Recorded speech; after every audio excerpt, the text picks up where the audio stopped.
datang itu kayak terbang itu pas banget berhenti di belakang badan si nenek ini. Jadi nenek ini diri, kuntilanak ini juga diri di belakang nenek-neneknya itu kan. Nah, itu kuntilanaknya arah datangnya tuh dari mana? Dari dalam ruangan kah atau dari luar gitu? Dari luar sih, Dari bukan luar. dari dalam. Terus dia tuh masih nunduk kan sebenarnya pas diri. Nah terus sekian detik dia diri, dia tuh ngangkat kepalanya kayak yang ngagetin gitu lah, yang tiba-tiba tuh diangkat gitu kepalanya kan, yang tadinya nunduk tiba-tiba dia ngangkat kepala gitu kan. Nah itu kepalanya itu, dan terus aku langsung buru-buru pas aku melangkah keluar, itu tuh kamar mandi pojok yang depan kamar mandi aku isi itu, tiba-tiba pintunya kayak didorong sampai kedengeran brak gitu kan. Aku Ditutup langsung, gitu. iya langsung ditutup kenceng.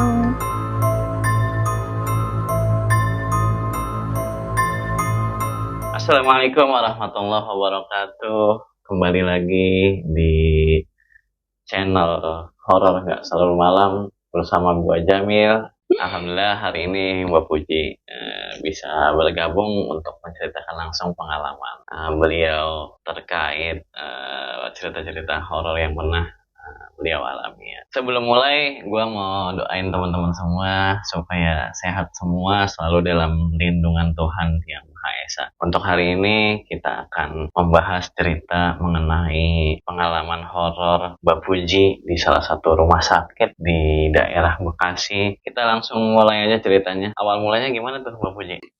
Jadi ke awal mulanya tuh salah satu kerabat itu kecelakaan waktu mau berangkat kerja. Jadi itu kan di sini itu kan pertetanggaan gitu. Jadi ada 3 rumah yang kerjanya itu sama di proyek yang sama. Jadi berangkatnya itu beriringan gitu kan, naik motor. Ini disclaimer dulu ya buat teman-teman yang lagi dengerin. Kerjanya itu apa sih? Proyek bangunan itu. Oh, berarti kerjanya sebagai tukang bangunan lah ya, katakanlah gitu ya. Jadi memang timnya internal keluarganya gitu lah ya. Iya. Jadi kayak kontraktor keluarga gitu ya. Ada sih tetangga juga ada, cuman lebih banyaknya emang dari keluarga. Oh, berarti kayak kontraktor di lingkungan. Di lingkungan. Dari teman-teman dan keluarga gitu. Iya. Jadi itu udah sampai di jalan besar ya kan, itu kan udah ada di jalan raya gitu. Memang salah satu kerabat aku ini nih kalau naik motor kan emang kayak gitu ya, maksudnya ya suka asal aja lah gitu kan. Nah ini memang mungkin emang lagi musibahnya aja. Jadi beliau ini tuh kayak ini loh, kayak ugal-ugalan gitu. Itu lagi nggak ugal-ugalan sebenarnya, cuman kecepatannya emang tinggi, terus ada batu gitu. Jadi di tengah jalan raya itu ada batu, jadi nggak seimbang gitu. Jadi kecelakaan tunggal lah gitu. Dia nabrak batu terus jatuh gitu. Jatuhnya lumayan karena kan terpental. Cuman alhamdulillahnya nggak ngenain kendaraan lain lagi gitu kan.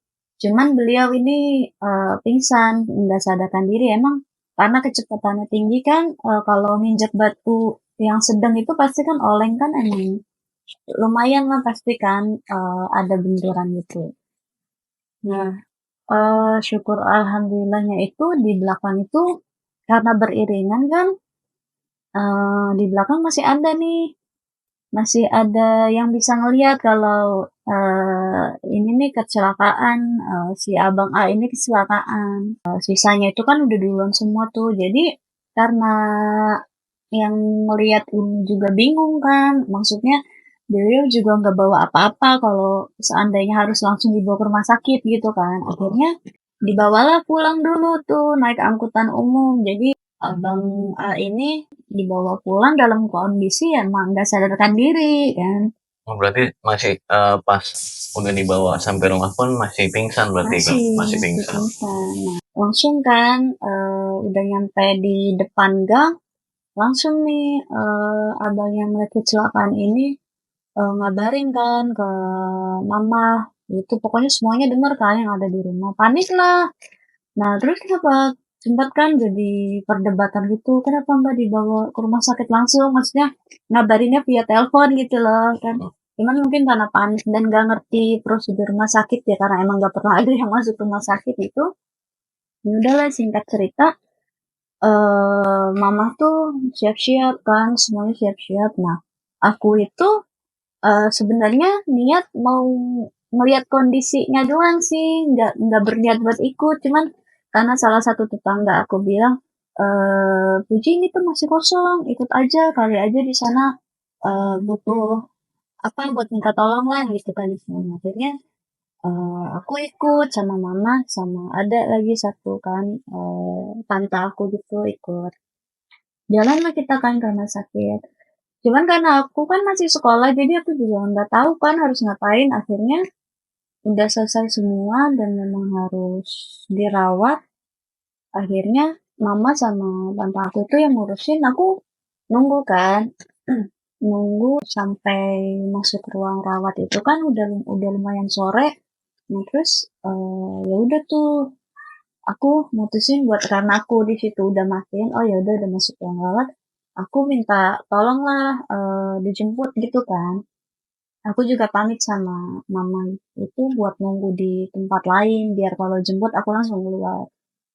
Nah itu tuh aku nunggu di lorong yang emang dari kursi di lorong itu tuh kelihatan kalau ada orang dari luar tuh masuk gitu. Maksudnya kayak itu tuh udah di depan gerbang rumah sakitnya tuh kelihatan lah gitu kan. Jadi biar yang jemput aku tuh nggak harus masuk parkiran lagi, aku yang nyamperin. Berarti di teras rumah sakit lah gitu ya, di luarnya gitu ya, di Iya, bagian luarnya ya. cuman masih di dalam lingkungan karena di situ masih ada ruang-ruang gitu kan. Salah satunya itu Berarti rumah sakitnya ini persis di pinggir iya jalan. di pinggir jalan kan. Jadi kalau kamu keluar ruangan pun kasarnya itu udah langsung bisa ngelihat jalanan gitu ya, jalan raya ya. Iya. Nah itu di lorong itu ada salah satu ruangan yang aku sebenarnya sebelumnya nggak tahu itu ruangan apa. Cuma setelah tahu ternyata itu tuh kayak khusus lansia gitu loh. Kayak Ruang rawat buat buat lansia gitu. lansia kan. Mungkin dipisahin karena kan kalau lansia digabungin gitu kayaknya kan mereka kan butuh insentif banget kan perawatannya. Jadi mungkin mereka dipisahin. Itu aku duduk beda dua ruang. Ini ruang satu lansia, ruang dua ruang perawatan biasa. Nah aku tunggu di sini di depan ruang ini kan. Ada di depannya itu kan dikasih bangku untuk keluarga pasien yang mungkin nunggu nunggu giliran kunjungan gitu kan. Nah aku nunggu sambil main HP. Jadi tuh pas lagi nunggu, udah nunggu berapa menit kan, belum ada yang jemput tuh. Nah, ada security yang lagi patroli sih kayaknya, nyamperin aku tuh, Dek lagi ngapain? Gitu kan. Saya lagi nunggu ada yang jemput Pak, gitu kan. Oh tapi abis dari dalam, iya keluarga saya ada yang kecelakaan tadi, ini mau pulang dulu. Gitu. Nungguinnya jangan di sini. Mau nggak? Ada sih. Aku tuh mikir dalam hati kayak pertama ada betenya sih kayak emang nunggu di sini kenapa sih kan gitu kan. Cuman aku bilang gini, nggak apa-apa sih Pak di sini aja. Bentar lagi juga nyampe kan aku gituin. Akhirnya tuh bilang oh ya udah gitu. Tapi hati-hati ya gitu. Terus aku sebenarnya mau mau kepo gitu hati-hatinya kan apa kan nunggu nunggu cuman ya udahlah kan emang nggak biasa ngobrol sama orang yang baru negor gitu kan akhirnya ya udahlah gitu lewatlah security itu kan Kalau itu dan tuh lanjut patroli gitu. iya dia lanjut patroli Berarti kamu posisi nungguin di situ sendirian tuh. sendiri. Nggak ada orang lain gitu ya di sepanjang selasar itu nggak ada orang lain lah, nggak ada Nggak kelihatan ada, orang lain. iya nggak ada. Terus ketika security-nya lanjut patroli berarti kamu kan jadi sendirian lagi, terus ada kejadian apa tuh? Nah enggak itu kan aku lanjut main HP tuh lanjut main HP, aku tetap masih nengok-nengok kan ngeliat yang jemput aku. Nah, terus nengok kesekian, aku lihat ada nenek-nenek duduk di depan ruangan yang khusus lansia tadi. Nenek-neneknya ini sebenarnya biasa, cuman aku ngeliat anehnya itu karena beliau ini nggak pakai alas kaki, terus nggak apa nunduk aja. Bajunya juga tuh kan ya emang nenek-nenek gitu kan, kain sama atasan kayak kebaya gitu kan. Ya udah tuh aku mikir ya udahlah, lagi nunggu keluarganya atau bosen di dalam ruangan gitu kali ya. Tapi itu nggak ada selang infus kah, atau maksudnya Nggak ada, iya, iya nggak sesuatu ada. yang menempel di badannya yang menandakan nenek-nenek itu lagi proses perawatan atau Iya apa? nggak ada, Nggak ada ya berarti nggak ada. polosan. Dan saat itu juga aku tuh nggak mikir ya. Ya kalau dia lagi dirawat harusnya kan ada semua itu ya, ada selang infus atau apa gitu ya. Cuman aku di situ mikirnya kayak ya udahlah, mungkin emang dia lagi nungguin kerabatnya atau memang proses mau pulang gitu kali ya. Nah terus aku lanjut main HP lagi. Udah itu tuh udah bener-bener hampir maghrib, udah gelap kan. Nah terus aku tuh mulai kayak kok lama banget yang jemput gitu kan. Nah terus pas aku nengok, nenek-nenek ini diri. Dia itu diri kan. Terus ya karena itu aku ngerasa beda, makanya aku nengok terus, aku liatin terus kan, karena memang udah beda kan. Bedanya kayak Ya gimana tuh? maksudnya kayak insting aku tuh pengennya ngeliatin aja gitu loh pas nenek-nenek ini udah diri. Terus dia tuh masih nunduk kan sebenarnya pas diri. Nah terus sekian detik dia diri, dia tuh ngangkat kepalanya kayak yang ngagetin gitu loh, yang tiba-tiba tuh diangkat gitu kepalanya kan, yang tadinya nunduk tiba-tiba dia ngangkat kepala gitu kan. Nah itu kepalanya itu kondisinya itu tuh bener-bener ya aku bisa bedain gitu, maksudnya itu setan atau bukan saat dia nampakin mukanya, karena bibirnya tuh pucat, matanya tuh kayak menghitam gitu kan, rambutnya juga kayak yang aku banget, uban-uban baku gitu kan. Nah aku tuh kayak baru kayaknya ini tuh bukan orang deh gitu. Nah pas nenek-nenek itu diri, nggak lama kemudian juga ada kuntilanak tuh datang itu kayak terbang, itu pas banget berhenti di belakang badan si nenek ini. Jadi nenek ini diri, kuntilanak ini juga diri di belakang nenek-neneknya itu kan. Nah, itu kuntilanaknya arah datangnya tuh dari mana? Dari dalam ruangan kah atau dari luar gitu? Dari luar sih, Dari bukan luar. dari dalam. Terus aku tuh nggak kayak matung gitu kan, kayak nggak bisa ngapa-ngapain, pokoknya fokus ngeliatin aja terus kan. Kuntilanaknya itu kan nggak gimana-gimana, aku fokus tetap ke nenek itu. Nah saat kuntilanak itu tuh kayak ini loh, kayak ngebawa si nenek ini terbang juga kan. Nah saat itu tuh si nenek itu tuh kayak nyengir-nyengir yang serem gitu kan, terus dia terbang kan sampai perlahan itu kayak berubah jadi asap yang hilang gitu loh. Berarti terbangnya barengan gitu. Iya, terbangnya barengan terus asap yang hilang.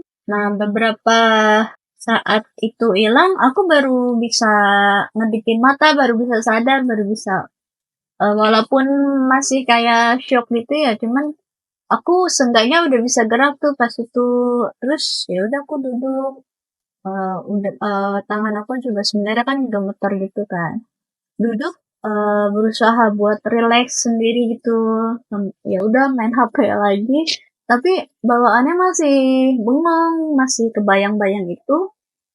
Nah ternyata saat aku ngeliat kejadian itu, security ini ternyata tuh dari jauh ngeliatin aku dari posnya itu, karena kan posnya dia kan juga kan di depan kan. Nah dia ini nyamperin aku lagi, security-nya ini nyamperin aku lagi, nanya, Dek, tadi saya lihat kok diri terus bengong gitu kan. Nah, itu kan aku masih yang belum bisa jawab, dan sejujurnya itu aku belum pernah banget dia ngomong apa. Terus iya tadi saya lihat sendiri, terus adanya bengong gitu, habis ngeliat apa gitu.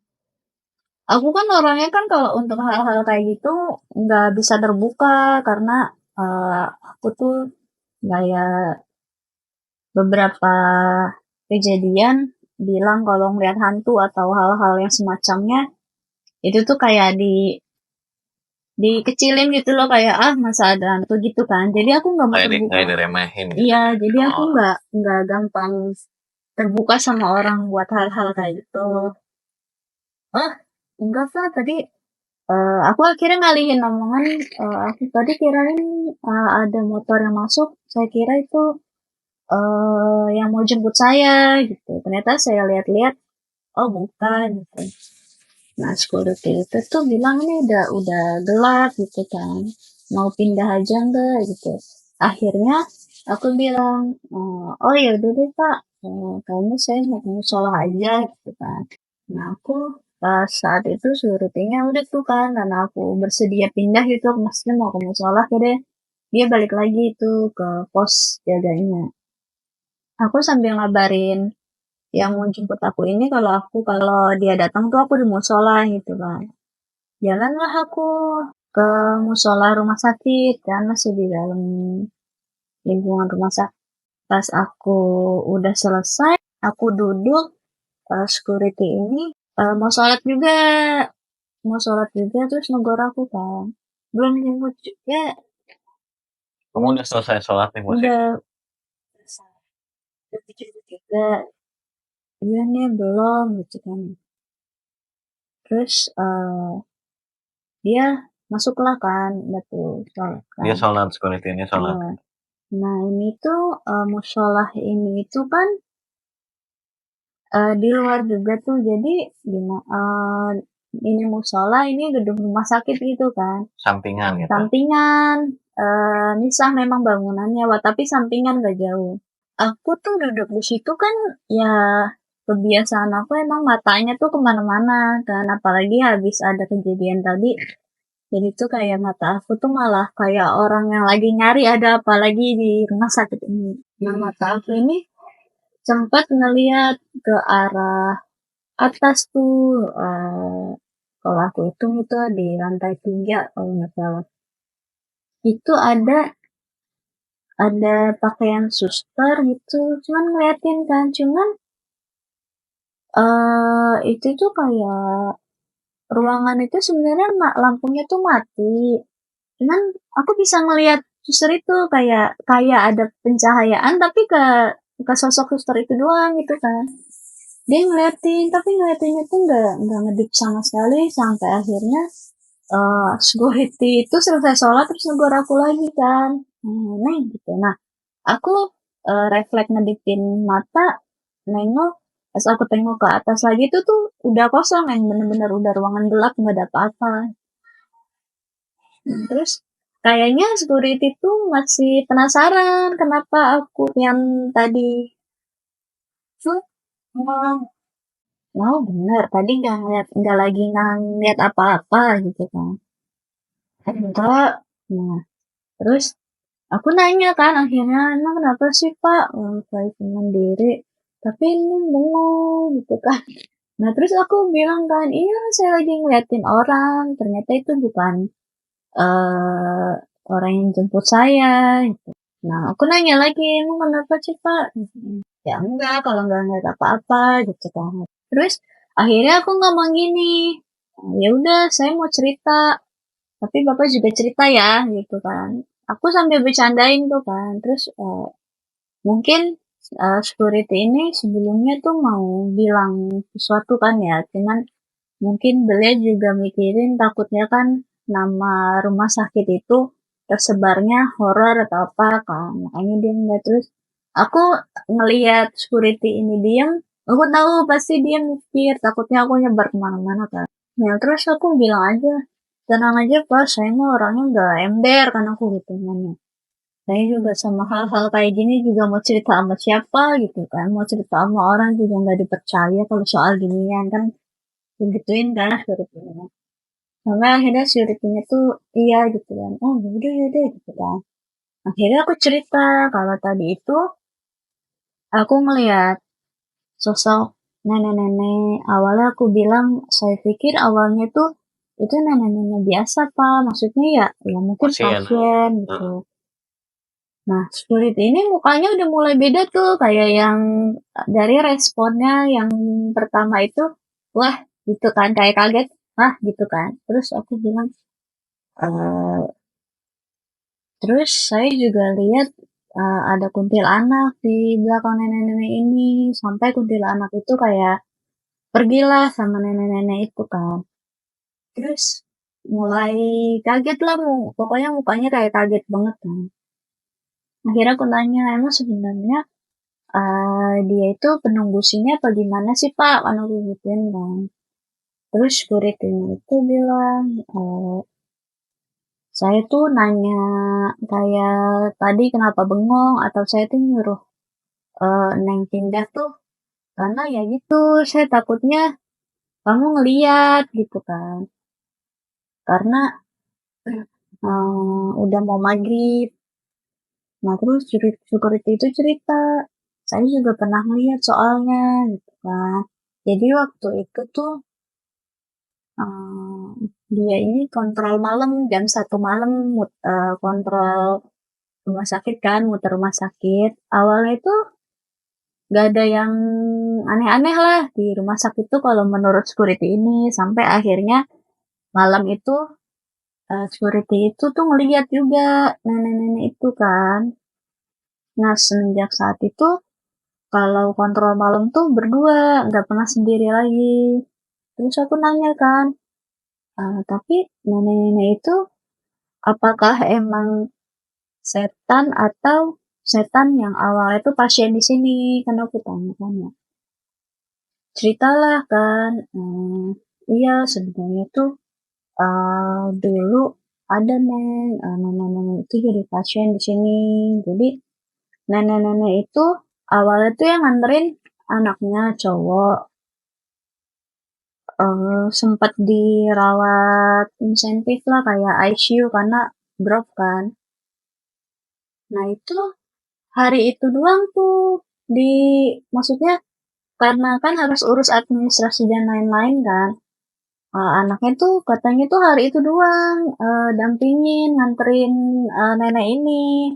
Selebihnya tuh kalau ada apa-apa, kalau perawat nelpon misal kondisinya membaik atau memburuk, itu tuh dijawabinnya tuh yaudah sus tolong kasih yang terbaik gitu. Maksudnya tuh semuanya tuh pokoknya yaudah nanti saya transfer pokoknya anaknya ini apa-apa tuh uang, tapi dianya itu nggak bisa datang gitu dengan alasan kerja keluar kota dan lain-lain gitu kan. Sampai satu hari itu si nenek ini nih lagi bener-bener drop, istilahnya udah mungkin udah waktunya lah gitu ya. Sekarat lah ya. Iya udah sekarat. Nah dihubungin lagi tuh kan sama susternya, sempet susah banget kan sampai di jeda berapa setengah jam kata security itu ditelepon lagi akhirnya diangkat kan. Itu juga ngangkatnya bikin suster kesel kan karena ada apa ya sus? Kenapa harus telepon berkali-kali? Kan saya bilang kalau ada apa-apa ya udah kasih yang terbaik aja mau obat atau perawatan apapun gitu kan ya. Kalau urusan administrasi kan pasti saya bisa lunasin gitulah ya. Suster ini tuh langsung kayak ya karena dianya nggak enak jadi susternya pun kan bilang pas saya tuh nelfon bapak nih kondisi ibu tuh udah drop banget gitu kan. Lalu bisa tolong nggak buat Gitu. urus lah gitu kan ya buat datang buat temuin ibu gitu kan. Saya tuh lagi di luar kota sus gitu. Pokoknya isu dia nggak bisa datang lah intinya kan. Suster ini tuh udah yang ya udah langsung tutup telepon gak bilang makasih gak bilang apa karena kan emang kayak udah keterlaluan banget kan. Bener aja tuh selang berapa jam kata security ini si nenek ini meninggal nelfonin lagi lah ke pihak itu karena memang nomor telepon yang ditinggal itu emang nomor itu doang kan. Di telepon jawabannya nanti ada yang ngurus itu, tetep dia nggak datang gitu kan. Terus kan itu udah emosi banget kan. Nah terus ditunggulah kan keluarganya yang mau urus jenazah si nenek-nenek ini. Udah datang, ternyata yang datang itu dari pihak keluarga si nenek, adik dari nenek datang, udah kondisi yang sebenarnya mungkin dari awal mereka nangis-nangis sampai rumah sakit itu tambah nangis gitu. Cuman karena nggak ada sama sekali yang jengukin gitu selama si nenek dirawat. Jadi pihak rumah sakit itu nganggapnya tuh kayak air mata buaya lah, karena kan dari kemarin si nenek masih dirawat, masih bisa ditemuin, mungkin masih bisa diajak ngobrol, nggak ada yang datang gitu. Nah, sampai akhirnya perawat-perawat ini tuh tahu kalau ternyata si anak ini nggak ngabarin ke siapapun kalau nenek ini masuk ke rumah sakit dengan kondisi yang itu tuh udah drop gitu kan. Nah, pihak perawat juga kan menyesali kan udah sempet seuzon gitu ke keluarganya. Berarti si adik-adiknya si nenek ini nggak ada yang dikabarin sama sekali gitu, nggak tahu bahwa Nggak ada. nenek ini masuk rumah sakit. Iya, nggak ada yang tahu. Dan sebelumnya itu si nenek ini nih ya sakit orang tua gitu ya. Dan jarak rumahnya itu nggak bisa setiap hari buat ditengok. Nah, tapi keluarganya ini tuh tiga tiga hari atau pokoknya seminggu sebelumnya ini sempat ke rumah si nenek dan kondisinya tuh baik-baik aja. Nah ini kan dirawat tuh sekitar 5 hari atau berapa atau seminggu gitu kan. Nah memang si keluarganya ini tuh niatnya tuh baru mau nengok kan memang 2 minggu sekali kan rutinnya. Makanya nggak ada yang tahu kalau ternyata si nenek ini tuh lagi dirawat dan drop. Nah, sebenarnya keluarga ini juga marah kan sama si anaknya ini dan memang ternyata si anaknya ini tuh pokoknya apa-apa tuh kerjaan karena kalau istilahnya tuh orang yang mementingkan kerjaan karena kerjaan itu menghasilkan uang gitu. Jadi kalau ada uang tuh ya semuanya kan gampang gitu kan keurus gitu. Akhirnya singkat cerita udah kan sampai di situ si nenek itu diurus lah semuanya sampai jenazahnya tuh udah pulang kan. Saat itu tuh gak ada yang aneh sebenarnya kata pas security-nya saat malam selesai jenazah itu dibawa pulang gak ada yang aneh kan. Biasa aja gitu. Sampai akhirnya tuh sebenarnya pertama yang ketemu itu bukan Pak Security. Yang melihat pertama itu sebenarnya bukan dari pihak rumah sakit lah. Jadi dari pihak keluarga salah satu pasien yang dirawat di situ di rumah sakit itu. Pihak keluarga lain lah gitu. Iya, jadi ada ibu-ibu itu tuh mau keluar karena kan memang itu sebenarnya di dua pintu keluar dan salah satunya dan ibu itu tuh mau keluar sebenarnya tuh kayak mau nyari udara lah pokoknya intinya dia mau keluar karena salah satu keluarganya dirawat kan keluar melewati lorong itu dan nenek-nenek itu udah duduk di situ saat dia jalan. Tapi dia kan nggak naruh curiga kan, karena itu kan memang lorong umum kan, dan siapa aja bisa duduk di situ kalau pemikiran dia. Saat dia jalan udah mau dekat ke bangku yang nenek-nenek itu, kejadiannya sama. Nenek-nenek itu diri dan tiba-tiba angkat kepalanya. Nah si ibu-ibu ini teriak sampai pingsan kan. Teriak pingsan dibawalah ke IGD karena nggak lama ternyata suaminya nyusulin jadi suaminya itu tahu kalau istrinya ini pingsan kan di lorong itu. Karena dengar teriakannya mungkin ya. Iya karena teriakannya kalau sampai ke pos jaganya itu kedengeran. Nah karena kan kejadian itu bukan pas ada pas security jadi temennya dia juga ada cerita bukan security yang ini jaga gitu. Bukan, jadi ibu ini ngelihat nggak pas malam juga. Jadi siang.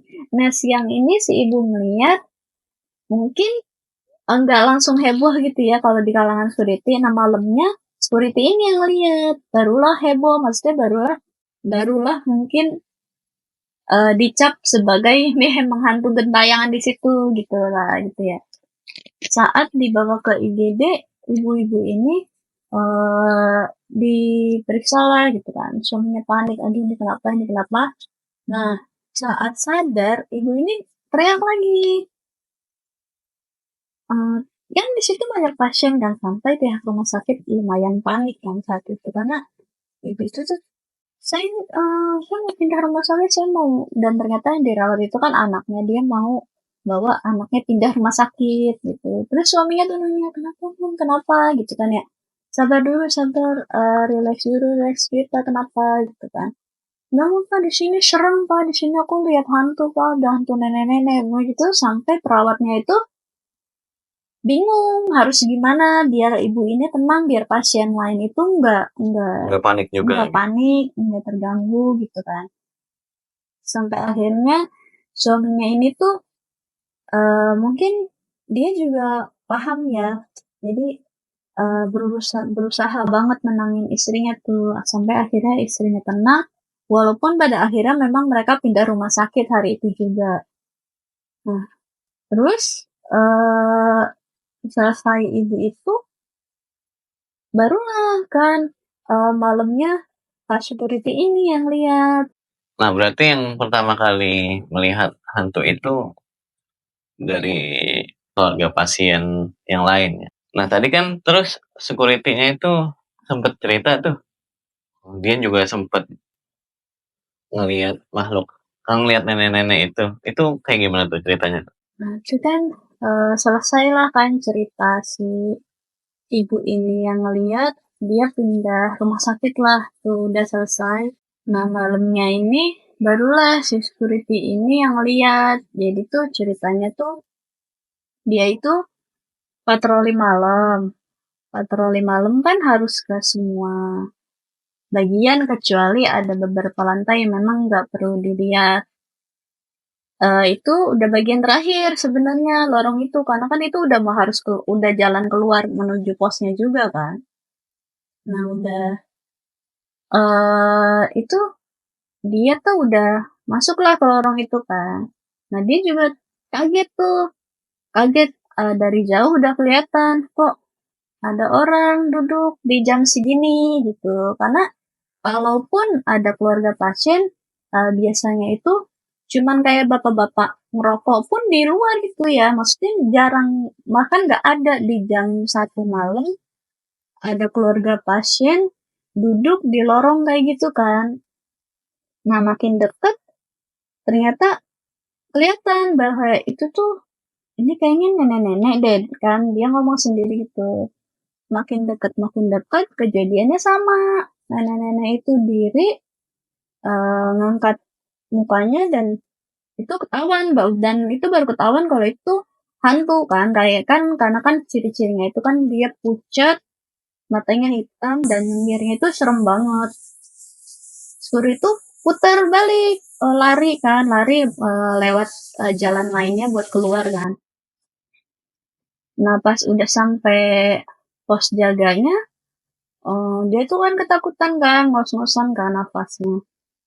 Ditanya lah sama temen jaganya juga, lu kenapa? Gitu nanya, ngapain lu lari-lari malam-malam, tadi lihat keluarga pasien atau kedengeran gitu kan. Itu di situ ada setan gitu kan. Nah kaget juga nih temennya, temen jaganya dia kan yang satu set juga. Ah yang benar gitu kan. Nah diceritain mah, iya benar gue ngeliat nenek-nenek di situ tuh di depan ruang yang lansia itu. Nah temennya ngajak duduk lah, maksudnya biar tenang dulu. Bisa duduk-duduk dikasih minum, terus akhirnya udah enakan, eh, pas udah enakan diomongin kan sama temen, lu beneran ngeliat? Gitu. Iya, nenek-nenek, iya, gitu kan. Soalnya tadi siang gue baru denger juga ada yang ngeliat setan gitu kan di keluarga pasien, ibu-ibu. ngelihatnya sama tuh nenek-nenek di situ. Nah satpam ini kan kesel juga kan, kok lu nggak cerita sama gue kan gitu kan. Ya orang gue juga kan nggak mau nyeritain kayak gituan udah malam, ya gue juga takut lah kan. Akhirnya ya udah tuh semenjak malam itu katanya tuh kalau muter itu nggak pernah sendiri, sekarang berdua-berdua terus. Dan nggak ada yang berani keluar lewat lorong itu. Jadi kalau khusus lorong itu cuma dari jauh. Kalau dari jauh udah aman, udah mereka putar balik lewat jalan yang lain buat balik ke pos jaganya itu. Nah, udah temen aku udah nyampe nih yang jemput aku pas security ini selesai cerita, temen aku juga nyampe yang jemput kan. Cuman saat itu aku baru berasa mau ke toilet. Akhirnya aku ke toilet dulu kan. Nah, di toilet itu ada kejadian gak enak juga. Jadi waktu aku ke toilet itu kan ada orang ya, ada orang lain juga kan karena dalam toilet itu ada 6 pintu kan berhadap-hadapan. Aku masuk tuh. Nah, aku masuk eh pas aku keluar pintunya kebuka semua dalam artian gak ada orang sama sekali. Aku tuh kan kalau habis ke toilet pasti kan ke wastafel kan cuci tangan dulu. Waktu aku cuci tangan tiba-tiba aja tuh ada suara Flash. flush Flash. toilet ini kan di aku tuh di situ langsung deg-degan banget kan langsung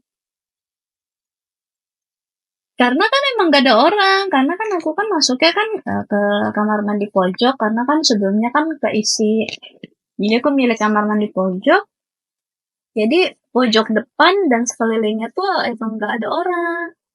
Eh, aku kaget terus aku langsung buru-buru pas aku ngelangkah keluar itu tuh kamar mandi pojok yang depan kamar mandi aku isi itu tiba-tiba pintunya kayak didorong sampai kedengeran brak gitu kan. Aku Ditutup langsung, gitu. iya langsung ditutup kenceng. Aku langsung lari kan, langsung lari keluar ngos-ngosan gitu kan. Nah pas security ini kan ngeliat lagi, temen aku juga kan ngeliat lagi tuh, kenapa? Gitu kan. Enggak sih, nggak apa-apa. Nah, terus aku tadinya tuh temen aku cuman ya dengar dengar sekali dua kali cerita tapi dia belum benar-benar dengar dari aku kalau aku tuh suka melihat hantu kan. Nah karena aku penasaran dan aku tuh langsung keinget sama yang cewek pakai yang suster tadi tuh di lantai 3 yang gelap kan. Aku mulai nanya lagi, Pak, di sini hantunya ini doang ya? Atau banyak? Aku sambil bercanda gitu kan. Security-nya diam lagi kan. Terus aku gini, tenang aja Pak, dia mah gak bakal bocor kemana-mana. Lagi dia mau bocor kemana. Jadi itu kayaknya security itu ngelirik ke temen aku, takutnya temen aku tuh bocor. Sampai akhirnya tuh pas security ini kan udah selesai jam shiftnya ya. Dan itu juga kan memang harusnya aku kan mau pulang. Jadi pas security ini nih kayak ngalihin pembicaraan gitu. Karena dia bilang dia mau pulang lah, intinya gitu kan. Dia mau pulang. Nah, terus aku pikir, oh ya udahlah, ngapain sih kepo-kepo gitu, kasihan juga kan ditanya-tanya gitu security-nya. Akhirnya security-nya itu yaudah pamit duluan kan. Nah kalau untuk yang cerita nenek-nenek ini sih udah udah sampai sini doang gitu karena aku nggak nyari tahu lagi. Berarti cerita tentang hantu nenek-nenek dan kuntilanak itu udah selesai nih sampai di sini. Iya Nah, udah. ini aku mau nanya nih, kalau nenek-nenek itu kan ada keluarga pasien yang lihat, terus ada security yang lihat juga. Nah, kalau kuntilanaknya ini, mereka itu ngeliat juga nggak? Nggak ada yang ngeliat kalau soal model anak ini. Oh, berarti kuntilanak ini cuma kamu sendiri yang lihat ya pada saat itu ya. Nah, terus kamu kan tadi sempat singgung masalah ada sosok yang kayak suster gitu, pakainya kayak suster gitu. Iya. Itu ceritanya kayak gimana tuh? Ada cerita dari pengalaman dari orang lain juga kah atau pengalaman kamu sendiri kayak gimana tuh? Iya ada sih. Dan ini juga cerita ini juga aku dapatnya dari pas security ini. Cuman kalau langsung diceritain sekarang itu kayaknya panjang banget deh. Berarti mungkin kita akan sambung di video berikutnya aja kali ya. Teman-teman yang penasaran sama hantu suster yang ada di rumah sakit di Bekasi ini, silahkan komen di bawah mau kita lanjutin ceritanya atau enggak gitu. Kalau mau nanti kita bikinin videonya lagi. Ini kalau boleh tahu rumah sakitnya ini sekarang masih ada nggak sih? Sekarang udah nggak ada sih. Sekarang udah nggak ada ya. Sekarang udah nggak ada. Tapi daerah-daerah Bekasi lah gitu ya. Iya, ada Dulunya di Bekasi dulu. rumah sakitnya gede atau enggak sih ini sebenarnya? Nggak dibilang rumah sakit gede, enggak. Cuman kalau saat itu jadi rumah sakit yang banyak dituju lah sama orang-orang Bekasi. Berarti kejadiannya kurang lebih sekitar 15 tahunan yang lalu ya, Pak ya? Ya, sekitar itu. Berarti kejadiannya sekitar tahun 2010-an lah ya. Iya. Teman-teman yang tahu, yang punya pengalaman serupa juga, mungkin tahu rumah sakitnya di mana, silahkan komen di kolom komentar ya. Tebak-tebak aja namanya, kita nggak berani sebutin. Walaupun rumah sakitnya udah nggak ada, kita nggak berani sebutin juga. Oke teman-teman, mungkin untuk video kali ini sampai di sini dulu. Kita akan sambung di video berikutnya ya. Gua Jamil dari Horor Nggak Selalu Malam bersama izin pamit. Assalamualaikum warahmatullahi wabarakatuh.